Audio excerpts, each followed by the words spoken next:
चाकणकरांनी एवढं घबाड नेमकं आणलं तरी कुठून? हॉटेलच्या ग्रँड ओपनिंगचा झगमगाट असणारा नेमकं काय हे प्रकरण जाणून घेणारच आहोत, पण त्याआधी सरळ सोपं या पेजला फॉलो केले नसेल तर नक्की करा.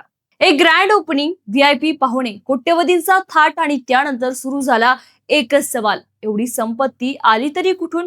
रुपाली चाकणकर यांच्या नव्या हॉटेलवर काँग्रेस नेत्या संगीता तिवारी यांचा थेट सवाल. राज्य महिला आयोगाच्या माजी अध्यक्षा रुपाली चाकणकर यांनी आता हॉटेल व्यवसायात पाऊल ठेवलंय.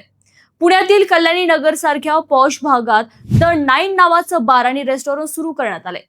या हॉटेलच्या उद्घाटनाला राष्ट्रवादी काँग्रेसचे नेते जयंत पाटील, आमदार सुनील शेळके यांच्यासह अनेक राजकीय आणि सामाजिक क्षेत्रातील मान्यवर उपस्थित होते. पण हॉटेलच्या उद्घाटनापेक्षा आता चर्चा रंगली ती हॉटेलच्या कथित 35 कोटी रुपयांच्या किमतीवरून. संगीता तिवारी यांनी सोशल मीडियावर पोस्ट करत सवाल उपस्थित केले. त्यांनी दावा केला की हे रेस्टॉरंट तब्बल 20,000 स्क्वेअर फूट परिसरात असून त्याची किंमत सुमारे 35 कोटी रुपये. आणि याच मुद्द्यावरून त्यांनी रुपाली चाकणकर यांना सवाल केला.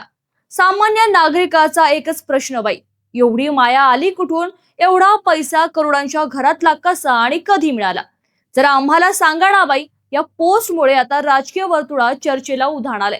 बाकी याबाबत तुमचं काय मत आहे? आम्हाला कमेंट मध्ये नक्की कळवा.